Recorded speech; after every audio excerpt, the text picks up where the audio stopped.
ಅಮಾವಾಸ್ಯೆ ನಂತರ ಈ 5 ರಾಶಿಯವರಿಗೆ ರಾಜಯೋಗ ಶುರುವಾಗಿದೆ. ಈ 5 ರಾಶಿಯವರು ಪ್ರತಿಯೊಂದು ಕ್ಷೇತ್ರದಲ್ಲೂ ಅಧಿಕ ಲಾಭವನ್ನು ಪಡೆಯುತ್ತಾರೆ. ತಮ್ಮ ಜೀವನದಲ್ಲಿ ಎಲ್ಲ ರೀತಿಯ ಸಮಸ್ಯೆಗಳಿಂದ ಮುಕ್ತರಾಗುತ್ತಾರೆ. ಹಾಗಾದರೆ ರಾಜಯೋಗ ಇರುವ ರಾಶಿಗಳು ಯಾವುವು?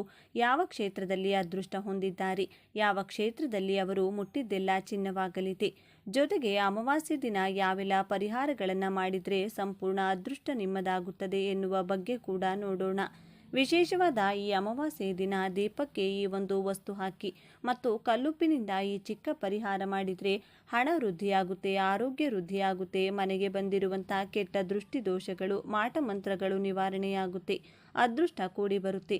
ಒಟ್ಟಾರೆಯಾಗಿ ಕಲ್ಲುಪ್ಪಿನಿಂದ ಈ ಒಂದು ಪರಿಹಾರವನ್ನು ನೀವು ಈ ದಿನ ಮಾಡಿದರೆ ಖಂಡಿತ ಸ್ನೇಹಿತರೆ ನಿಮ್ಮ ಸಮಸ್ಯೆಗಳೆಲ್ಲ ಸಂಪೂರ್ಣವಾಗಿ ನಿವಾರಣೆಯಾಗುತ್ತೆ. ಏನು ಮಾಡಬೇಕು ಅಂತ ನೋಡೋಣ ಬನ್ನಿ.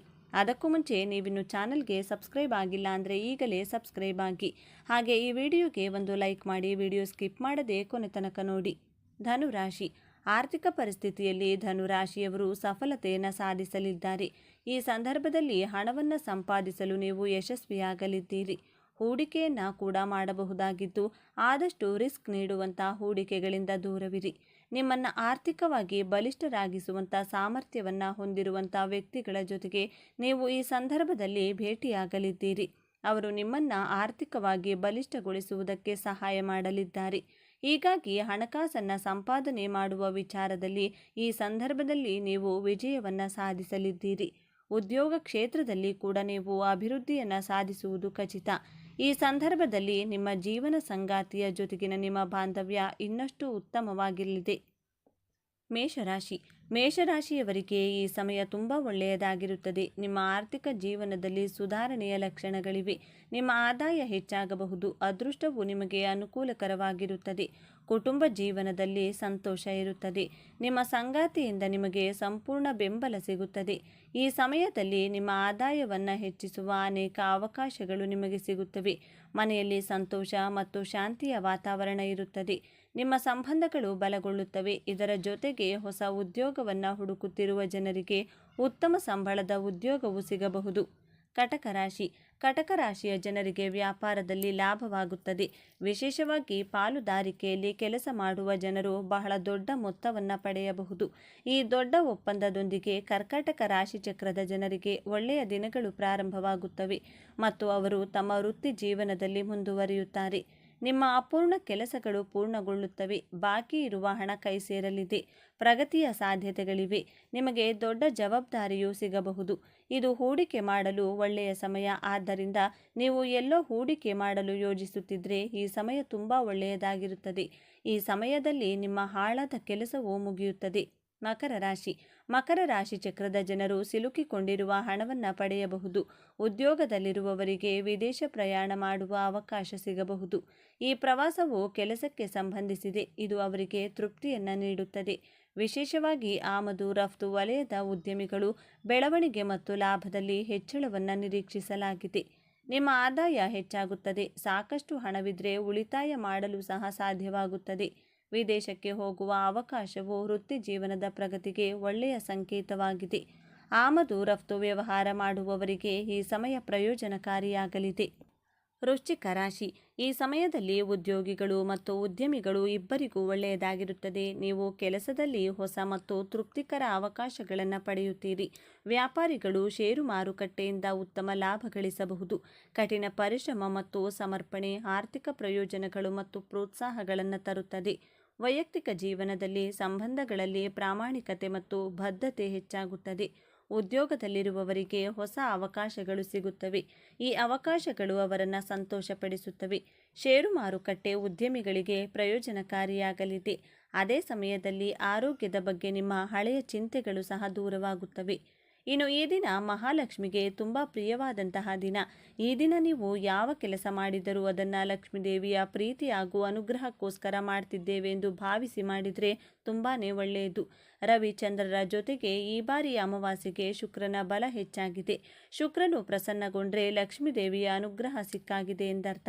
ಯಾರ ಮನೆಯಲ್ಲಿ ನಿತ್ಯ ಸಂಜೆ ಸಮಯದಲ್ಲಿ ಲಕ್ಷ್ಮಿ ಅಷ್ಟೋತ್ತರ ಮೊಳಗುತ್ತೋ ಆ ಮನೆಯಲ್ಲಿ ದಾರಿದ್ರ್ಯಕ್ಕೆ ಜಾಗವಿಲ್ಲ ಎಂದು ಹೇಳಲಾಗುತ್ತದೆ.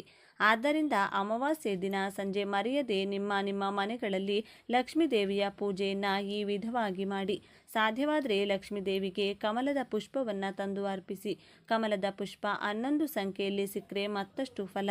ಲಕ್ಷ್ಮೀದೇವಿಯ ಒಂದೊಂದು ಹೆಸರನ್ನು ಹೇಳುತ್ತಾ ಲಕ್ಷ್ಮೀದೇವಿಯನ್ನೇ ನೋಡುತ್ತಾ ಪೂಜೆಯನ್ನು ಮಾಡಿಕೊಳ್ಬೇಕು. ಸಂತಾನ ಫಲ ಇಲ್ಲದವರು ಗಂಧವನ್ನು ಒಂದು ತಟ್ಟೆ ಅಥವಾ ಬಾಳೆ ಎಲೆಯ ಮೇಲೆ ಹಾಕುತ್ತಾ ಲಕ್ಷ್ಮಿ ಅಷ್ಟೋತ್ತರ ಪಠಿಸಿದರೆ ಪೂಜೆಯ ಬಳಿಕ ಆ ಗಂಧವನ್ನು ನಿತ್ಯವೂ ಹಣೆಗೆ ದಂಪತಿಗಳು ಇಡುತ್ತಾ ಬಂದರೆ ಶೀಘ್ರವಾಗಿ ಸಂತಾನ ಫಲ ಪ್ರಾಪ್ತಿಯಾಗುತ್ತದೆ. ಸಾಲದ ಸಮಸ್ಯೆಗಳು ಹೆಚ್ಚಾಗಿರುವವರು ಈ ಒಂದು ಎಲೆಯಿಂದ ಪೂಜೆಯನ್ನು ಮಾಡಿದರೆ ಅಖಂಡ ಧನಲಾಭ ಪ್ರಾಪ್ತಿಯಾಗಿ ಸಾಲದ ಸುಳಿಯಿಂದ ಹೊರಬರಬಹುದು. ಅಮಾವಾಸ್ಯೆ ದಿನ ಮಹಾಲಕ್ಷ್ಮೀ ದೇವಿಗೆ ಬೆಳಿಗ್ಗೆ ಅಥವಾ ಸಂಜೆ ಆದರೆ ಸಂಜೆ ಸಮಯದಲ್ಲಿ ಬಿಲ್ವ ಪತ್ರೆ ಎಲೆಗಳನ್ನು ಒಂದೊಂದೇ ಲಕ್ಷ್ಮೀ ದೇವಿಯ ಮುಂದಿಡುತ್ತಾ ಓಂ ಅಪರ್ಣಾಯ ನಮಃ ಎಂದು ಹೇಳಿಕೊಳ್ಳುತ್ತಾ ಪೂಜಿಸಬೇಕು. ಇದರಿಂದ ಋಣಬಾಧೆಗಳು ಶೀಘ್ರವಾಗಿ ಮುಕ್ತಿಯಾಗಿ ಲಕ್ಷ್ಮಿ ಕಟಾಕ್ಷ ಉಂಟಾಗುತ್ತದೆ. ಅಮ್ಮನವರ ಅನುಗ್ರಹಕ್ಕಾಗಿ ತಪ್ಪದೆ ಪಾಯಸವನ್ನಾಗಿರಬಹುದು ನೈವೇದ್ಯವಾಗಿ ಇಟ್ಟು ನಮಸ್ಕಾರವನ್ನು ಮಾಡಿಕೊಳ್ಬೇಕು. ಸಾಧ್ಯವಾಗದಿದ್ದರೆ ಯಾವುದಾದರೂ ಒಂದು ಫಲವನ್ನು ಕೂಡ ಇಡಬಹುದು. ದಾಳಿಂಬೆ ಆಗಿರಬಹುದು, ದ್ರಾಕ್ಷಿ, ಬಾಳೆಹಣ್ಣು, ಹೀಗೆ ಯಾವುದೇ ಫಲವನ್ನು ಕೂಡ ನೀವು ಅರ್ಪಿಸಬಹುದು. ಈ ದಿನ ಸುಗಂಧ ದ್ರವ್ಯಗಳನ್ನು ಮನೆಗೆ ತಂದರೆ ತುಂಬಾ ಒಳ್ಳೆಯದು. ಬಿರಿಯಾನಿ ಎಲೆ, ಏಲಕ್ಕಿ, ಲವಂಗವನ್ನು ಮನೆಗೆ ತರಬಹುದು. ಉಪ್ಪನ್ನು ಖರೀದಿ ಮಾಡಿ ಮನೆಗೆ ತಂದರೆ ಒಳ್ಳೆಯದು. ಬೆಳಿಗ್ಗೆ ಹಾಗೂ ಸಂಜೆ ನಿಮ್ಮ ಮನೆಯಲ್ಲಿ ದೀಪ ಬೆಳಗಿಸುವಾಗ ದೀಪಕ್ಕೆ ತುಪ್ಪವನ್ನು ಬಳಸಬೇಕು. ಒಂದೊಂದು ದೀಪಕ್ಕೂ ಒಂದು ಲವಂಗವನ್ನು ಹಾಕಿ ದೀಪಾರಾಧನೆಯನ್ನು ಮಾಡಿಕೊಳ್ಬೇಕು. ಅಮಾವಾಸ್ಯೆ ದಿನ ಕಲ್ಲುಪ್ಪಿನ ಈ ಒಂದು ಪರಿಹಾರವನ್ನು ಪಾಲಿಸಿದರೆ ಮನೆಯಲ್ಲಿನ ಎಲ್ಲ ನಕಾರಾತ್ಮಕ ಶಕ್ತಿಗಳು ದೂರವಾಗುತ್ತೆ. ಏನು ಮಾಡಬೇಕು? ಬೆಳಗ್ಗೆ ಸ್ನಾನ ಆದ ನಂತರ ಒಂದು ಗಾಜಿನ ಲೋಟಕ್ಕೆ ನೀರನ್ನು ತುಂಬಿಸಿ ಸ್ವಲ್ಪ ಕಲ್ಲುಪ್ಪನ್ನು ಹಾಕಿ ನಿಮ್ಮ ಮನೆಯ ಹಾಲನ್ನು ನೈಋತ್ಯ ಭಾಗದಲ್ಲಿಡಬೇಕು. ಆ ಲೋಟವನ್ನು ಅದೇ ಜಾಗದಲ್ಲಿ ಇಡಿ. ಹಗಲು ರಾತ್ರಿ ಹಾಗೂ ಇರುವಂತೆ ಬಿಡಬೇಕು. ಮರುದಿನ ಅಂದರೆ ಬೆಳಿಗ್ಗೆ ಎದ್ದು ಆ ನೀರನ್ನು ಯಾವುದಾದರೂ ಮರ ಅಥವಾ ಗಿಡದ ಬುಡಕ್ಕೆ ಹಾಕಿ ಬರಬೇಕು. ಇದರಿಂದ ಮನೆಯಲ್ಲಿ ಕಾರಣ ಇಲ್ಲದೆ ನಡೆಯುವಂಥ ಕಲಹಗಳು ದೂರವಾಗುತ್ತೆ. ಮನೆಯಲ್ಲಿರುವಂಥ ನೆಗೆಟಿವ್ ಶಕ್ತಿಗಳು ಕಳೆದು ಹೋಗುತ್ತದೆ. ಪಾಸಿಟಿವ್ ಶಕ್ತಿ ಅನ್ನೋದು ಹೆಚ್ಚುತ್ತಾ ಹೋಗುತ್ತದೆ. ಹಾಗೆಯೇ ಈ ದಿನ ಗೋಮಾತೆಗೆ ಹಸಿರು ಹುಲ್ಲಿನ ಜೊತೆ ಬೆಲ್ಲ ಅಥವಾ ನೆನೆಸಿದ ಕಡಲೆಕಾಳಿನ ಜೊತೆಗೆ ಬೆಲ್ಲವನ್ನು ತಿನ್ನಿಸಿ ಬಂದರೆ ನಿಮಗಿರುವ ಸರ್ವ ದೋಷಗಳು ಅಂದುಕೊಂಡಂಥ ಕೆಲಸಗಳು ನೆರವೇರುತ್ತದೆ. ಹಣಕಾಸು, ಆರೋಗ್ಯ, ಉದ್ಯೋಗ ರಂಗದಲ್ಲಿ ಗೋಮಾತೆಯ ಅನುಗ್ರಹದಿಂದ ಏಳಿಗೆ ಉಂಟಾಗುತ್ತದೆ. ಹಾಗೆಯೇ ಅಮಾವಾಸ್ಯೆಯ ದಿನ ತಮ್ಮ ಕುಟುಂಬದವರು ತಮಗೆ ತರ್ಪಣವನ್ನು ನೀಡುತ್ತಾರೆಂದು ಪಿತೃಗಳು ಕಾಯುತ್ತಿರುತ್ತಾರಂತೆ. ನೀರಿಗೆ ಎಳ್ಳನ್ನು ಬೆರೆಸಿ ಮರೆಯದೆ ಪಿತೃಗಳಿಗೆ ತರ್ಪಣವನ್ನು ನೀಡಿ. ಕಪ್ಪು ಎಳ್ಳು ಹಾಗೂ ನೀರು ಪಿತೃಗಳಿಗೆ ಆಹಾರ ಎಂದು ಹೇಳಲಾಗುತ್ತದೆ. ಹಸಿದ ಯಾವುದೇ ಪ್ರಾಣಿ, ಪಕ್ಷಿ, ಮನುಷ್ಯರಿಗೆ ಆಹಾರವನ್ನು ನೀಡಿ ಪಿತೃಗಳನ್ನು ಸ್ಮರಿಸಿದರೆ ಪಿತೃಗಳಿಗೆ ಶಾಂತಿಯಾಗುತ್ತದೆ. ಪಿತೃಶಾಂತಿ ಆಯಿತು ಅಂದರೆ ನಿಮ್ಮ ಜೀವನದಲ್ಲಿ ಈಗ ನಡೆಯುತ್ತಿರುವಂಥ ಅಡೆತಡೆಗಳು ದೂರವಾಗುತ್ತೆ. ಕುಟುಂಬದ ಅಭಿವೃದ್ಧಿ ಆಗ್ತಾ ಹೋಗುತ್ತೆ. ಒಂದೇ ಒಂದು ಶ್ವಾನಕ್ಕಾಗಲಿ ಪಕ್ಷಿಗಳಿಗಾಗಲಿ ಹಸಿದ ವೃದ್ಧರಿಗೆ, ನಿರ್ಗತಿಕರಿಗೆ ಪಿತೃಗಳ ಹೆಸರನ್ನು ಹೇಳಿ ಅನ್ನ, ಆಹಾರ, ಚಪಾತಿಯನ್ನು ನೀಡಿ. ಪ್ರತಿ ಅಮಾವಾಸ್ಯೆ ಹೀಗೆ ಮಾಡುತ್ತಾ ಬಂದರೆ ಪಿತೃಗಳ ಅನುಗ್ರಹದ ಜೊತೆಗೆ ಮನೆದೇವರ ಅನುಗ್ರಹ ಕೂಡ ಪ್ರಾಪ್ತಿಯಾಗುತ್ತೆ. ನೋಡಿದ್ರಲ್ಲ ಸ್ನೇಹಿತರೆ, ಈ ಅಮಾವಾಸ್ಯೆ ದಿನ ಯಾವೆಲ್ಲ ಕೆಲಸಗಳನ್ನು ಮಾಡಬೇಕು ಅಂತ ಇವತ್ತಿನ ಈ ವಿಡಿಯೋದಲ್ಲಿ ತಿಳಿಸ್ಕೊಟ್ಟಿದ್ದೇನೆ. ಈ ಮಾಹಿತಿ ನಿಮಗೆ ಇಷ್ಟ ಆದರೆ ತಪ್ಪದೇ ವಿಡಿಯೋಗೆ ಪ್ರತಿಯೊಬ್ಬರೂ ಕೂಡ ಶೇರ್ ಮಾಡಿ. ಎಲ್ಲರೂ ಭಕ್ತಿಯಿಂದ ಓಂ ಶ್ರೀ ಮಹಾಲಕ್ಷ್ಮೀ ನಮಃ ಅಂತ ಕಮೆಂಟ್ ಮಾಡಿ. ಈ ದಿನದಂದು ಕೇವಲ ಈ ಒಂದು ಗಿಡ ಮುಟ್ಟುವುದರಿಂದ ಶನಿ ದೋಷಗಳು, ಜನ್ಮದ ದಾರಿದ್ರ್ಯ, ಕಷ್ಟಗಳು ಹೋಗಿ ಮಹಾಪುಣ್ಯ ಬರುತ್ತದೆ. ಮೈಯಲ್ಲಿರುವ ಎಲ್ಲ ದೋಷಗಳನ್ನು ಈ ಗಿಡ ಎಳೆದುಕೊಂಡು ಪಾಸಿಟಿವ್ ಎನರ್ಜಿ ನಮಗೆ ಕೊಡುತ್ತದೆ. ಇಷ್ಟೊಂದು ಅದ್ಭುತಗಳನ್ನು ಕೊಡುವ ಆ ಗಿಡ ಯಾವುದು ಅಂತ ಈ ವಿಡಿಯೋದಲ್ಲಿ ನೋಡೋಣ. ಮುಂದುವರಿಯುವ ಮುಂಚೆ ಜೈ ಹನುಮಾನ್ ಎಂದು ಕಮೆಂಟ್ನಲ್ಲಿ ಬರೆಯಿರಿ. ವಿಡಿಯೋಗೆ ಒಂದು ಚಿಕ್ಕ ಲೈಕ್ ಕೊಡಿ. ನಮ್ಮ ಚಾನೆಲ್ನ ಸಬ್ಸ್ಕ್ರೈಬ್ ಮಾಡಿಕೊಡಿ. ಹನುಮ ಸರ್ವ ದೇವತಾ ಸ್ವರೂಪನು. ಹಾಗಾಗಿ ಅವರನ್ನು ಪೂಜಿಸಿದರೆ ಸಕಲ ದೇವತೆಗಳನ್ನು ಪೂಜಿಸಿದ ಫಲ ಸಿಗುತ್ತದೆ. ಹನುಮನನ್ನು ಪೂಜಿಸುವ ಮನೆಯಲ್ಲಿ ಲಕ್ಷ್ಮೀದೇವಿ ಶಾಶ್ವತವಾಗಿರುತ್ತಾಳೆ. ಪಾಂಡವರು ಹನುಮನನ್ನು ಪೂಜಿಸಿ ಯುದ್ಧದಲ್ಲಿ ಗೆಲುವು ಸಾಧಿಸಿದರು. ಹನುಮನನ್ನು ಪೂಜಿಸಿದರೆ ಭೋಗ ಭಾಗ್ಯಗಳು ಬರುತ್ತದೆ. ಸಕಲ ಕೋರಿಕೆಗಳು ಈಡೇರುತ್ತದೆ. ಭೂಮಿಯ ಮೇಲೆ ಎಲ್ಲ ಸುಖಗಳು ಅನುಭವಿಸುತ್ತಾರೆ. ಸಂತಾನ ಪ್ರಾಪ್ತಿಯಾಗುತ್ತದೆ. ಗಂಡ ಹೆಂಡತಿ ಮಧ್ಯೆ ಅನ್ಯೋನ್ಯತೆ ಬೆಳೆಯುತ್ತದೆ. ಸಾಲಬಾಧೆ ನಿವಾರಣೆಯಾಗುತ್ತದೆ. ಒಳ್ಳೆಯ ಕೆಲಸ ಸಿಗುತ್ತದೆ. ವ್ಯಾಪಾರದಲ್ಲಿ ಲಾಭ ಹೆಚ್ಚಾಗುತ್ತದೆ. ರಾಜಕೀಯದಲ್ಲಿರುವವರಿಗೆ ಪದವಿ ಸಿಗುತ್ತದೆ. ವಿವಾಹ ಯೋಗ ಕೂಡಿ ಬರುತ್ತದೆ, ದೀರ್ಘಾಯುಷ್ಯ ಬರುತ್ತದೆ, ಮೃತ್ಯು ದೋಷ ನಿವಾರಣೆಯಾಗುತ್ತದೆ, ಶನಿ ಬಾಧೆ ನಿವಾರಣೆಯಾಗುತ್ತದೆ. ಹನುಮನಿಗೆ ಸಂಖ್ಯೆ 5 ಅಂದರೆ ತುಂಬ ಪ್ರೀತಿ. ಹಾಗಾಗಿ ಅವರ ದೇವಾಲಯದಲ್ಲಿ 5 ಪ್ರದಕ್ಷಿಣೆ ಮಾಡಿದರೆ ತುಂಬ ಒಳ್ಳೆಯದು. ನೀವು ಹನುಮನಿಗೆ ಸಮರ್ಪಿಸುವ ಹೂಗಳು ಅಥವಾ ತಾಂಬೂಲ ಅಥವಾ ಹಣ್ಣುಗಳು ಎಲ್ಲವೂ ಕೂಡ 5ರ ಸಂಖ್ಯೆಯಲ್ಲಿರುವಂತೆ ನೋಡಿಕೊಳ್ಳಿ. ಹನುಮನಿಗೆ ಹೂಗಳಲ್ಲಿ ಪಾರಿಜಾತ, ತಾವರೆ, ಮಲ್ಲಿಗೆ, ನಂದಿವರ್ಧನ, ದಾಸವಾಳ, ಕನಕಾಂಬರ ಹಾಗೂ ಎಕ್ಕದ ಹೂಗಳೆಂದರೆ ತುಂಬ ಇಷ್ಟ. ಪತ್ರೆಗಳಲ್ಲಿ ಅಂದರೆ ಎಲೆಗಳಲ್ಲಿ ವೀಳ್ಯದೆಲೆ, ಬಿಲ್ವಪತ್ರೆ, ತುಳಸಿ, ನೆಲ್ಲಿಕಾಯಿ ಎಲೆಗಳು, ಗರಿಕೆ, ಮಾವಿನ ಎಲೆ, ಉತ್ತರಾಣಿ ಹಾಗೂ ಅರಳಿ ಎಲೆಗಳು ಅಂದರೆ ತುಂಬ ಪ್ರೀತಿ. ಹಣ್ಣುಗಳಲ್ಲಿ ಬಾಳೆಹಣ್ಣು, ಮಾವಿನ ಹಣ್ಣು, ಖರ್ಜೂರ, ನೇರಳೆ ಹಣ್ಣು, ದ್ರಾಕ್ಷಿ, ದಾಳಿಂಬೆ, ತೆಂಗಿನಕಾಯಿ ಹಾಗೂ ಹಲಸಿನ ಹಣ್ಣು ಅಂದರೆ ತುಂಬ ಇಷ್ಟ. ಹಾಗಾಗಿ ನೀವು ಹೂ, ಪತ್ರೆ ಅಥವಾ ಹಣ್ಣು ಯಾವುದು ಹನುಮನಿಗೆ ಸಮರ್ಪಿಸಿದರೂ 5ನ್ನು ಸಮರ್ಪಿಸಲು ಪ್ರಯತ್ನಿಸಿ. ಅಂದರೆ 5 ಬಾಳೆಹಣ್ಣು ಅಥವಾ 5 ಬೆರಕೆ ಹಣ್ಣು, 5 ಪತ್ರೆಗಳು. ಈ ರೀತಿ ಹನುಮನ ಆಲಯದಲ್ಲಿ 5 ಪ್ರದಕ್ಷಿಣೆ ಹಾಕಿದರೆ ಭೂತ, ಪ್ರೇತ, ಪಿಶಾಚಿ ಬಾಧೆಗಳು, ರೋಗ ಬಾಧೆಗಳು ಹೋಗಿ ಶುಭ ಉಂಟಾಗುತ್ತದೆ.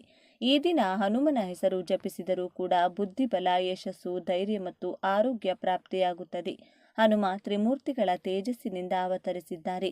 ಹಾಗಾಗಿ ಅವರನ್ನ ಸರ್ವದೇವತಾ ಸ್ವರೂಪನು ಎಂದು ಕರೆಯುತ್ತಾರೆ. ಹನುಮನ ಭಕ್ತರಷ್ಟು ಅದೃಷ್ಟವಂತರು ಭೂಮಿಯ ಮೇಲೆ ಮತ್ತೊಬ್ಬರಿಲ್ಲ ಎಂದು ಪುರಾಣಗಳು ಹೇಳುತ್ತವೆ. ಹನುಮನಿಗೆ ಸಿಂಧೂರ ಅಂದರೆ ತುಂಬ ಪ್ರೀತಿ. ಹನುಮನಿಗೆ ಸಿಂಧೂರದ ಪೂಜೆ ಮಾಡಿಸುವುದರಿಂದ ಬೇಗನೆ ಅವರು ಪ್ರಸನ್ನರಾಗುತ್ತಾರೆ. ಆ ದಿನದಂದು ಹಗಲೆಲ್ಲ ಉಪವಾಸವಿದ್ದು ರಾತ್ರಿ ನಕ್ಷತ್ರ ದರ್ಶನ ಮಾಡಿದ ಮೇಲೆ ಊಟ ತಿನ್ನುವುದರಿಂದ ಸಕಲ ಕೋರಿಕೆಗಳು ಈಡೇರುತ್ತವೆ. ಸಂಜೆ 6 ಗಂಟೆಯ ನಂತರ ಮನೆಯಲ್ಲಿ ಹನುಮನಿಗೆ ಕೆಂಪು ದೀಪದಲ್ಲಿ ಎಕ್ಕದ ಬತ್ತಿಗಳನ್ನು ಇಟ್ಟು ಎಳ್ಳೆಣ್ಣೆಯಿಂದ ದೀಪಾರಾಧನೆ ಮಾಡಿದರೆ ಬೇಡಿದ ಕೋರಿಕೆಗಳು, ದೀರ್ಘಾಯುಷ್ಯ, ಸುಖ, ಸಂತೋಷ, ಭೋಗಭಾಗ್ಯಗಳು ಪ್ರಾಪ್ತಿಯಾಗುತ್ತದೆ. ಒಂದು ವೇಳೆ ನಿಮ್ಮ ಮನೆಯಲ್ಲಿ ಕೆಂಪು ದೀಪ ಇಲ್ಲದಿದ್ದರೆ ನಿಮ್ಮ ಮನೆಯಲ್ಲಿರುವ ಯಾವುದಾದರೂ ಒಂದು ಮಣ್ಣಿನ ದೀಪಕ್ಕೆ ಕುಂಕುಮವನ್ನು ಹಚ್ಚಿ ಅದರಿಂದ ದೀಪಾರಾಧನೆ ಮಾಡಿ. ಈ ದಿನ ಹನುಮನಿಗೆ ವೀಳ್ಯದೆಲೆ ಮಾಲೆ ಸಮರ್ಪಿಸಿದರೆ ತುಂಬ ಒಳ್ಳೆಯದು. ಸಾಧ್ಯವಾದರೆ ದೇವಾಲಯದಲ್ಲಿ ವೀಳ್ಯದೆಲೆ ಸೇವೆ ಮಾಡಿಸಿ. ಇಲ್ಲದಿದ್ದರೆ ನೀವೇ ವೀಳ್ಯದೆಲೆ ಮಾಲೆಯನ್ನು ಕಟ್ಟಿ ದೇವಾಲಯದಲ್ಲಿ ಸಮರ್ಪಿಸಿ. ಆಗದವರು ಮನೆಯಲ್ಲಿ ಕೂಡ ಹನುಮನ ಫೋಟೋ ಅಥವಾ ವಿಗ್ರಹಕ್ಕೆ ವೀಳ್ಯದೆಲೆ ಮಾಲೆ ಹಾಕಿ. ಹಾಗೆ ಈ ದಿನದಂದು ಹಣೆಯಲ್ಲಿ ಸಿಂಧೂರ ಇಟ್ಟುಕೊಂಡು 108 ಸಲ ಓಂ ಆಂಜನೇಯಾಯ ನಮಃ ಎಂಬ ಮಂತ್ರವನ್ನು ಜಪಿಸುವುದರಿಂದ ನೀವು ಹನುಮನ ಕೃಪೆಗೆ ಪಾತ್ರರಾಗುತ್ತೀರಿ. ತ್ರಿಮೂರ್ತಿಗಳು ಕೂಡ ಹನುಮನನ್ನ ಪೂಜಿಸುತ್ತಾರೆಂದು ಪುರಾಣಗಳು ಹೇಳುತ್ತವೆ. ಶ್ರೀರಾಮ ಕೂಡ ಹನುಮನನ್ನ ಪೂಜಿಸಿದಂತೆ ರಾಮಾಯಣದ ಸುಂದರಕಾಂಡ ಹಾಗೂ ಉತ್ತರಕಾಂಡದಲ್ಲಿ ಹೇಳಲಾಗಿದೆ. ಸೀತಾದೇವಿ ಪ್ರತಿ ಮಂಗಳವಾರ ಹನುಮನನ್ನ ಪೂಜಿಸುತ್ತಿದ್ದರು. ಶ್ರೀಕೃಷ್ಣ ಕೂಡ ಹನುಮನ ವ್ರತ ಮಾಡಿ ಶಮಂತಕಮಣಿ ಮತ್ತು ಸತ್ಯಭಾಮೆಯನ್ನ ಪಡೆದರು. ಸಿಂಧೂರ ಬಣ್ಣದ ವಸ್ತ್ರಗಳನ್ನು ಹನುಮನಿಗೆ ಸಮರ್ಪಿಸಿದರೆ ಬೇಗನೆ ಹನುಮ ಅವರ ಆಶೀರ್ವಾದ ಕೊಡುತ್ತಾರೆ. ಈ ದಿನದಂದು ಹನುಮನ ಆಲಯದಲ್ಲಿ ದೀಪಾರಾಧನೆ ಮಾಡಿ ಅಲ್ಲೇ ಕುಳಿತುಕೊಂಡು ಹನುಮಾನ್ ಚಾಲಿಸ 11 ಸಲ ಅಥವಾ 23 ಸಲ ಜಪಿಸಿದರೆ ಅವರಿಗೆ ಶಾಶ್ವತವಾಗಿ ರಾಜಯೋಗ ಪ್ರಾಪ್ತಿಯಾಗುತ್ತದೆ. ಈ ದಿನದಂದು ಹನುಮನ ಆಲಯದಲ್ಲಿ ನಿಮ್ಮ ಬಲಗೈ ಕಿರುಬೆರಳಿನಲ್ಲಿ ಸ್ವಲ್ಪ ಸಿಂಧೂರ ತೆಗೆದುಕೊಂಡು ಅದನ್ನು ಸೀತಾದೇವಿ ಪಾದಗಳ ಹತ್ತಿರ ಇಟ್ಟರೆ ನಿಮ್ಮ ಎಲ್ಲ ಕೋರಿಕೆಗಳು ಈಡೇರುತ್ತದೆ. ಈ ದಿನ ನೀವು ಚಿತ್ರಗುಪ್ತನನ್ನು ನೆನೆಸಿಕೊಂಡರೂ, ಒಂದು ಸಲ ಕೈ ಮುಗಿದರೂ ಎಷ್ಟೋ ಪಾಪಗಳು ನಿವಾರಣೆಯಾಗುತ್ತವೆ. ಈ ದಿನದಂದು ಸಮುದ್ರ ಸ್ನಾನ ಮಾಡಿದರೆ ತುಂಬ ಪುಣ್ಯ. ಸಮುದ್ರ ಸ್ನಾನ ಮಾಡಲು ಆಗದವರು ಮನೆಯಲ್ಲಿ ಸ್ನಾನ ಮಾಡುವ ನೀರಿನಲ್ಲಿ ಸ್ವಲ್ಪ ಕಲ್ಲುಪ್ಪು ಬೆರೆಸಿಕೊಂಡು ಸ್ನಾನ ಮಾಡಿ. ಇನ್ನು ಚಿತ್ರಗುಪ್ತನಿಗೆ ಬಣ್ಣ ಬಣ್ಣದ ವಸ್ತ್ರಗಳು ಅಂದರೆ ತುಂಬ ಇಷ್ಟ. ಹಾಗಾಗಿ ಈ ದಿನದಂದು ಬಣ್ಣ ಬಣ್ಣದ ವಸ್ತ್ರಗಳನ್ನು ಆಲಯದಲ್ಲಿ ಅರ್ಚಕರಿಗೆ ಅಥವಾ ಯಾರಿಗಾದರೂ ದಾನ ಮಾಡಿದರೆ ಚಿತ್ರಗುಪ್ತನ ಆಶೀರ್ವಾದ ಸಿಗುತ್ತದೆ. ಈ ದಿನ ಶಿವ ಪಾರ್ವತಿ ಕಲ್ಯಾಣ ಮಾಡಿಸುವುದು ಅಥವಾ ನೋಡುವುದು ಮಾಡಿದರೆ ದಾಂಪತ್ಯದಲ್ಲಿರುವ ಎಲ್ಲ ಸಮಸ್ಯೆಗಳು ನಿವಾರಣೆಯಾಗಿ ಸುಖ ದಾಂಪತ್ಯ ನಿಮ್ಮದಾಗುತ್ತದೆ. ದೀರ್ಘ ಸುಮಂಗಲ ಯೋಗ ಬೆಳೆಯುತ್ತದೆ. ಈಗ ನಾವು ಯಾವ ಮರವನ್ನು ಮುಟ್ಟಿದರೆ ನಮ್ಮ ಅದೃಶ್ಯ ಬದಲಾಗುತ್ತದೆ ಎಂದು ನೋಡೋಣ. ಕ್ಷೀರಸಾಗರ ಮದನದ ಸಮಯದಲ್ಲಿ ಬಂದ ಅನೇಕ ಪವಿತ್ರ ವೃಕ್ಷಗಳಲ್ಲಿ ಶಮಿ ವೃಕ್ಷ ಕೂಡ ಒಂದು. ಹಾಗೆ ಇವತ್ತು ನಾವು ಮುಟ್ಟಬೇಕಾದ ಗಿಡ ಕೂಡ ಶಮಿ ಗಿಡ. ಶಮಿ ಗಿಡವನ್ನ ಅಪರಾಜಿತ ದೇವಿ ಎಂದು ಭಾವಿಸುತ್ತಾರೆ. ಯಜ್ಞ ಮಾಡುವಾಗ 2 ಶಮಿ ಗಿಡದ ಕಡ್ಡಿಯನ್ನು ತೆಗೆದುಕೊಂಡು ಅದರಿಂದಲೇ ಬೆಂಕಿ ಹಚ್ಚುತ್ತಿದ್ದರು. ಅದನ್ನ ಅರಣಿ ಎಂದು ಕರೆಯುತ್ತಿದ್ದರು. ವನವಾಸದಲ್ಲಿ ಶ್ರೀರಾಮ ಕೂಡ ಹೆಚ್ಚಾಗಿ ಶಮಿ ಮರದ ಕೆಳಗಡೆಯೇ ವಿಶ್ರಾಂತಿ ಪಡೆಯುತ್ತಿದ್ದರು. ರಾವಣನ ಜೊತೆ ಯುದ್ಧ ಮಾಡುವ ಮುಂಚೆ ಶಮಿ ಎಲೆಗಳಿಂದ ಆದಿಪರಾಶಕ್ತಿಯನ್ನ ಶ್ರೀರಾಮ ಪೂಜಿಸಿದ್ದರು. ರಾವಣನನ್ನ ಯುದ್ಧದಲ್ಲಿ ಗೆದ್ದು ಅಯೋಧ್ಯೆಗೆ ಹೋಗುವ ಮುಂಚೆ ಕೂಡ ಶಮಿ ಗಿಡಕ್ಕೆ ಪ್ರತ್ಯೇಕ ಪೂಜೆಗಳನ್ನು ಶ್ರೀರಾಮ ಮಾಡಿದ್ದರು. ಪಾಂಡವರು ಕೂಡ ಕುರುಕ್ಷೇತ್ರ ಯುದ್ಧಕ್ಕೂ ಮುಂಚೆ ಶಮಿ ಮರವನ್ನ ಪೂಜಿಸಿದ್ದರು. ಶಮಿ ನಮಗೆ ಜೀವನದಲ್ಲಿ ಗೆಲುವು ಕೊಡುತ್ತದೆ. ಈ ಗಿಡವನ್ನ ತುಂಬಾ ಅಪರೂಪವಾಗಿ ಪೂರ್ವಕಾಲದಲ್ಲಿ ನೋಡಿಕೊಳ್ಳುತ್ತಿದ್ದರು. ಇಷ್ಟೊಂದು ಪವಿತ್ರವಾದ ಗಿಡವನ್ನ ನಾವು ಈ ದಿನ ಮುಟ್ಟಿದರೂ ಕೂಡ ನಾವು ಪವಿತ್ರರಾಗುತ್ತೇವೆ. ಶ್ರೀರಾಮನನ್ನೇ ಮುಟ್ಟಿದಷ್ಟು ಪುಣ್ಯ ಬರುತ್ತದೆ. ಜೊತೆಗೆ ಶನೀಶ್ವರನ ಕೋಪವನ್ನ ಕೂಡ ಶಮಿಗಿಡ ಕಡಿಮೆ ಮಾಡುತ್ತದೆ. ಹಾಗಾಗಿ ಶನಿದೋಷ, ಶನಿ ಪೀಡೆ, ಹೀಗೆ ಶನಿಗೆ ಸಂಬಂಧಿಸಿದ ಯಾವ ಸಮಸ್ಯೆ ಇದ್ದರೂ ಹೊರಟು ಹೋಗುತ್ತದೆ. ಇನ್ನು ಜೀವನದಲ್ಲಿ ಶನಿ ಬಾಧೆ ಬರುವುದಿಲ್ಲ. ಹಾಗಾಗಿ ಶಮಿಗಿಡ ಎಲ್ಲೇ ಇದ್ದರೂ ಅದಕ್ಕೆ ಸ್ವಲ್ಪ ನೀರು ಹಾಕಿ 11 ಪ್ರದಕ್ಷಿಣೆ ಮಾಡಿ ಒಂದು ದೀಪದಲ್ಲಿ 3 ಬತ್ತಿಗಳನ್ನು ಬಿಡಿ ಬಿಡಿಯಾಗಿ ಇಟ್ಟು ಎಳ್ಳೆಣ್ಣೆಯಿಂದ ದೀಪಾರಾಧನೆ ಮಾಡಿ ಅದರ ನಂತರ 11 ಸಲ ಗಿಡವನ್ನು ಮುಟ್ಟಿ ನಮಸ್ಕಾರ ಮಾಡಿಕೊಳ್ಳಿ. ಅದರ ನಂತರ ನಿಮ್ಮ ಕೋರಿಕೆಗಳು ಹೇಳಿಕೊಳ್ಳಿ. ಅದು ಅತಿ ಬೇಗನೆ ಈಡೇರುತ್ತದೆ. ಒಂದು ವೇಳೆ ಶಮಿ ವೃಕ್ಷ ನಿಮಗೆ ಸಿಗದಿದ್ದರೆ ಅದರ ಕಡ್ಡಿಯನ್ನ ಕೂಡ ತಂದು ನಿಮ್ಮ ಮನೆಯ ಪಾಟ್ನಲ್ಲಿ ಇಟ್ಟುಕೊಂಡು ಅದಕ್ಕೆ ಪೂಜೆಗಳು ಮಾಡಿ ಪ್ರದಕ್ಷಿಣೆ ಮಾಡಿಕೊಳ್ಳಿ. ಈ ರೀತಿ ನಿಮ್ಮ ದಿನಚರಿ ಇರುವಂತೆ ನೋಡಿಕೊಳ್ಳಿ. ಇನ್ನು ಈ ದಿನ ಸಂಜೆ 6 ರಿಂದ 8 ಗಂಟೆಯ ಒಳಗಾಗಿ ಮನೆಯಲ್ಲಿ ಈ 4 ವಸ್ತುವನ್ನು ಬಳಸಿ ಧೂಪ ಹಾಕಿ. ಇದರಿಂದ ಮನೆಯಲ್ಲಿನ ಎಲ್ಲ ನೆಗೆಟಿವ್ ಶಕ್ತಿಗಳು ತೊಲಗುತ್ತದೆ. ಯಾರಾದರೂ ಆಗದೇ ಇದ್ದವರು ಮಾಡಿಸಿದ್ರೆ ಆ ದುಷ್ಟ ಶಕ್ತಿಗಳ ಕೆಲಸ ಆಗದಂತೆ ಮಾಡುತ್ತದೆ. ಮನೆಯ ಸದಸ್ಯರಿಗೆ ಇದ್ದ ಮೈಕೈ ನೋವು, ಆರೋಗ್ಯ ಸಮಸ್ಯೆ, ಮಾನಸಿಕ ಕಿರಿಕಿರಿಗಳು ದೂರವಾಗಿ ಅದೃಷ್ಟ ಕೂಡಿ ಬರುತ್ತದೆ. ಮನೆಯ ಮಧ್ಯಭಾಗದಲ್ಲಿ ಈ ಧೂಪವನ್ನ ಹಾಕಬೇಕು. ಧೂಪಕ್ಕೆ ಸಾಂಬ್ರಾಣಿ, ಬಿಳಿ ಸಾಸಿವೆ ಹಾಕಬೇಕು. ಇದರ ಜೊತೆಗೆ ದೃಷ್ಟಿ ಬೀಜ ಅಂತ ಪೂಜಾ ಸಾಮಗ್ರಿಗಳು ಸಿಗುವ ಅಂಗಡಿಯಲ್ಲಿ ಸಿಗುತ್ತದೆ. ಅದನ್ನ ತನ್ನಿ. ಅದರ ಜೊತೆಗೆ ಕಪ್ಪು ಜೀರಿಗೆ ಅಂತ ಸಿಗುತ್ತೆ. ಒಟ್ಟು 4 ವಸ್ತುಗಳು: ಸಾಂಬ್ರಾಣಿ ಪುಡಿ, ಬಿಳಿ ಸಾಸಿವೆ, ಕಪ್ಪು ಜೀರಿಗೆ ಹಾಗೂ ದೃಷ್ಟಿ ಬೀಜ. ಈ 4ನ್ನು ಕೂಡ ಕೆಂಡದಲ್ಲಿ ಹಾಕಿ ಮನೆಯ ಮಧ್ಯಭಾಗದಲ್ಲಿ ಧೂಪ ಹಾಕಿ. 5 ರಿಂದ 10 ನಿಮಿಷದ ನಂತರ ಮನೆಯ ಎಲ್ಲ ಮೂಲೆ ಮೂಲೆಗೂ ಈ ಧೂಪದ ಹೊಗೆಯನ್ನ ತೋರಿಸಿ. ಇದರಿಂದ ಮನೆಯಲ್ಲಿ ಎಲ್ಲ ನಕಾರಾತ್ಮಕ ಶಕ್ತಿಗಳು ತೊಲಗಿ ಸಾಕಷ್ಟು ಬದಲಾವಣೆಗಳು ನಿಮ್ಮ ಮನೆಯಲ್ಲಿ ನೀವು ನೋಡಬಹುದು. ಈ ದಿನ ಭಕ್ತಿಯಿಂದ ಪೂಜೆ ಮಾಡಿದರೆ ಶೀಘ್ರವಾಗಿ ಕಂಕಣ ಭಾಗ್ಯ ಕೂಡಿ ಬರುತ್ತದೆ. ಹಣಕಾಸು, ಆರೋಗ್ಯ, ಉದ್ಯೋಗ ಏನೇ ಸಮಸ್ಯೆ ಇದ್ದರೂ ಈ ದಿನ ರಾಯರ ಮಂತ್ರಾಕ್ಷತೆಯನ್ನು ಸ್ಪರ್ಶ ಮಾಡಿ ಓಂ ಶ್ರೀ ಗುರು ರಾಘವೇಂದ್ರಾಯ ನಮಃ ಎಂದು ಹೇಳಿಕೊಂಡು ಧರ್ಮ ಮಾರ್ಗದಲ್ಲಿ ಇನ್ಮುಂದೆ ಜೀವನ ನಡೆಸುತ್ತೇನೆಂದು ಪ್ರಮಾಣ ಮಾಡಿ ನೋಡಿ. ಕಷ್ಟಗಳೆಲ್ಲ ಶೀಘ್ರವಾಗಿ ಮಂಜಿನಂತೆ ಕರಗಿ ಹೋಗುತ್ತದೆ. ಸಾಯಿಬಾಬಾರ ಆಲಯದಲ್ಲಿ ಕೊಬ್ಬರಿ, ಕರ್ಪೂರ, ಗಂಧದ ಕಡ್ಡಿಯನ್ನ, ನವಧಾನ್ಯಗಳನ್ನು ಹಾಕಿ ನಿಮ್ಮ ಮೊಣಕಾಲಿನ ಮೇಲೆ ಕುಳಿತು ಓಂ ಕರ್ಮಧ್ವಂಸಿನೇ ನಮಃ ಎಂದು ಹೇಳಿಕೊಂಡ್ರೆ ಪಾಪಗಳೆಲ್ಲ ಧ್ವಂಸವಾಗುತ್ತದೆ. ಕರ್ಮ ಫಲಗಳೆಲ್ಲ ಕಳೆದು ಗುರುಗಳ ಅನುಗ್ರಹ ಪ್ರಾಪ್ತಿಯಾಗುತ್ತದೆ. ಸಾಯಿಬಾಬಾರ ಕೃಪೆಯಿಂದ ಜೀವನ ಬದಲಾಗುತ್ತದೆ. ಮಕ್ಕಳ ವಿದ್ಯಾಭ್ಯಾಸ ಚೆನ್ನಾಗಿ ನಡೆಯಲು, ಮಕ್ಕಳಿಗೆ ನೆನಪಿನ ಶಕ್ತಿ ವೃದ್ಧಿಸಿ, ತಂದೆ ತಾಯಿಯ ಮಾತನ್ನ ಕೇಳಲು ದಕ್ಷಿಣಾಮೂರ್ತಿ ಸ್ವಾಮಿಗಳಿಗೆ ಈ ದಿನ ಅಭಿಷೇಕವನ್ನ ಮಾಡಿಸಿದ್ರೆ ಮಕ್ಕಳಿಗೆ ವಿದ್ಯಾರಂಗದಲ್ಲಿ ಏಳಿಕೆಯಾಗುತ್ತದೆ. ಮಕ್ಕಳು ಸರಿದಾರಿಯಲ್ಲಿ ಜೀವನ ನಡೆಸುತ್ತಾರೆ. ಮಕ್ಕಳಿಗೆ ದಕ್ಷಿಣಾಮೂರ್ತಿ ಸ್ತೋತ್ರವನ್ನು ಕೂಡ ಈ ದಿನ ಕಳಿಸಬೇಕು. ಜೀವನದಲ್ಲಿ ಗುರುವಿನ ಅನುಗ್ರಹ ಇಲ್ಲದೆ ಏನನ್ನೂ ಕೂಡ ಸಾಧಿಸಲು ಸಾಧ್ಯವಾಗುವುದಿಲ್ಲ. ಗುರುಬಲ ಇಲ್ಲವೆಂದರೆ ಯಾವ ಕೆಲಸಗಳು ನಡೆಯುವುದಿಲ್ಲ.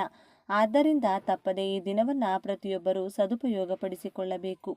ಈ ದಿನ ದರ್ಬೆ ಕಡ್ಡಿಗಳ ಮೇಲೆ ಶಿವಲಿಂಗ ಇಡುವುದು ಅಥವಾ ಶಿವನ ಫೋಟೋ ಇಟ್ಟು ಪೂಜಿಸುವುದನ್ನು ಮಾಡಬೇಕು. ಶಿವಾನುಗ್ರಹ ಶೀಘ್ರವಾಗಿ ಪ್ರಾಪ್ತಿಯಾಗಿ ಕಠಿಣ ಕಷ್ಟ ಕಾರ್ಪಣ್ಯಗಳು ಬೇಗನೆ ದೂರವಾಗಿ ಅದೃಷ್ಟ, ದೈವಬಲ ಕೂಡ ಪ್ರಾಪ್ತಿಯಾಗುತ್ತದೆ. ಈ ದಿನದಂದು ಮನೆಯಲ್ಲೇ ಇರುವ ಗುರುಗಳ ಆಶೀರ್ವಾದ ತಪ್ಪದೇ ಪಡೆಯಿರಿ. ಮಾತೃದೇವೋಭವ, ಪಿತೃದೇವೋಭವ, ಆಚಾರ್ಯ ದೇವೋಭವ ಎನ್ನುವ ಹಾಗೆ ಮನೆಯಲ್ಲಿರುವ ತಂದೆ ತಾಯಿ, ಅಜ್ಜಿ ತಾತ, ಅಣ್ಣ ಅಕ್ಕರ ಕಾಲಿಗೆ ಬಿದ್ದು ನಮಸ್ಕಾರ ಮಾಡಿಕೊಳ್ಳಿ. ಪಾದಗಳನ್ನು ಮುಟ್ಟಿ ನಮಸ್ಕಾರ ಮಾಡಿಕೊಂಡ್ರೆ ಶುಭ ಫಲಗಳು ಪ್ರಾಪ್ತಿಯಾಗುತ್ತದೆ. ವಿದ್ಯಾರ್ಥಿಗಳು ನಿಮ್ಮ ಶಿಕ್ಷಕರ ಕಾಲಿಗೆ ಬಿದ್ದು ಆಶೀರ್ವಾದವನ್ನು ಪಡೆದುಕೊಳ್ಳಿ. ಈ ದಿನ ಸಂಜೆ ಸಮಯದಲ್ಲಿ ಮನೆಯ ಮೂಲೆ ಮೂಲೆಗೂ ಧೂಪವನ್ನು ತೋರಿಸಿ. ಅಕ್ಕಪಕ್ಕದವರ ದೃಷ್ಟಿ, ಸಂಬಂಧಿಕರು, ಸ್ನೇಹಿತರು ದೃಷ್ಟಿ ಮನೆಗೆ ಹೆಚ್ಚಾಗಿದ್ರೆ ಒಂದು ನಿಂಬೆ ಹಣ್ಣನ್ನು ಮುಖ್ಯ ದ್ವಾರದ ಮೇಲ್ಭಾಗದಿಂದ ಕೆಳಭಾಗಕ್ಕೆ, ಎಡಭಾಗದಿಂದ ಬಲಭಾಗಕ್ಕೆ, ಬಲದಿಂದ ಎಡಭಾಗಕ್ಕೆ 3 ಬಾರಿ ದೃಷ್ಟಿಯನ್ನ ತೆಗೆದು ಕಾಲಿನಿಂದ ತುಳಿದು ಎಸೆಯಬೇಕು. ಇದರಿಂದ ದೃಷ್ಟಿದೋಷ, ಕೆಟ್ಟ ಕಣ್ಣಿನ ಶಕ್ತಿ ಮನೆಯಿಂದ ಶೀಘ್ರವಾಗಿ ಹೊರಟು ಹೋಗುತ್ತದೆ. ಬಿಡಿ ಬಿಡಿಯಾಗಿ ಕುರಿಸಿ ದೀಪಾರಾಧನೆಯನ್ನ ಮಾಡಿಕೊಳ್ಬೇಕು. ದೀಪ ಸಂಪೂರ್ಣ ಉರಿದ ನಂತರ ಆ ದೀಪದಲ್ಲಿ ಉಳಿಯುವಂತ ಸಾಸಿವೆ ಎಣ್ಣೆಯನ್ನ ಅರಳಿ ಮರದ ಬುಡಕ್ಕೆ ಹಾಕಿ ಬರಬೇಕು. ಬೆಳಿಗ್ಗೆ ದೀಪವನ್ನ ಹಚ್ಚಬೇಕು. ಸಂಜೆ ಸಮಯದಲ್ಲಿ ದೀಪದಲ್ಲಿ ಉಳಿಯುವಂತ ಸಾಸಿವೆ ಎಣ್ಣೆಯನ್ನ ಅರಳಿ ಮರಕ್ಕೆ ಹಾಕಿ ಬರಬೇಕು. ಹೀಗೆ 8 ಶನಿವಾರ ಮಾಡಬೇಕು. ದೀಪದಲ್ಲಿ ಎಣ್ಣೆ ಉಳಿಯದಿದ್ದರೂ ಬಾಗಿಲಿನ ಮುಂದೆ ಸಾಸಿವೆ ಎಣ್ಣೆಯಿಂದ ದೀಪ ಹಚ್ಚಿದರೆ ಸಾಕು. ಈ ವಿಶೇಷ ದೀಪಾರಾಧನೆಯಿಂದ ನಿಮ್ಮ ಮನೆಯಲ್ಲಿನ ಬಡತನ ದೂರವಾಗಿ ಅದೃಷ್ಟ ಐಶ್ವರ್ಯ ಸದಾ ನಿಮ್ಮೊಂದಿಗೆ ಇರುತ್ತದೆ. ಯಾವುದೇ ಪರಿಹಾರ ಮಾಡಬೇಕಾದರೂ ಮೊದಲು ನಂಬಿಕೆ ಹಾಗೂ ಶ್ರದ್ಧೆ ಇರಬೇಕು. ನಂಬಿಕೆಯಿಂದ ಈ ಪರಿಹಾರಗಳನ್ನು ಮಾಡಿ ನೋಡಿ. ಜೀವನದಲ್ಲಿ ಅನೇಕ ಸುಧಾರಣೆಗಳನ್ನು ನೀವು ನೋಡಬಹುದು. ಧನಲಾಭವನ್ನು ಕೂಡ ಕಾಣಬಹುದು. ವಿಡಿಯೋ ಇಷ್ಟ ಆದರೆ ಲೈಕ್ ಮಾಡಿ, ಶೇರ್ ಮಾಡಿ, ನಮ್ಮ ಚಾನಲ್ನ ಸಬ್ಸ್ಕ್ರೈಬ್ ಮಾಡ್ಕೊಳ್ಳಿ, ಬೆಲ್ ಐಕಾನ್ ಕ್ಲಿಕ್ ಮಾಡಿ. ಧನ್ಯವಾದಗಳು.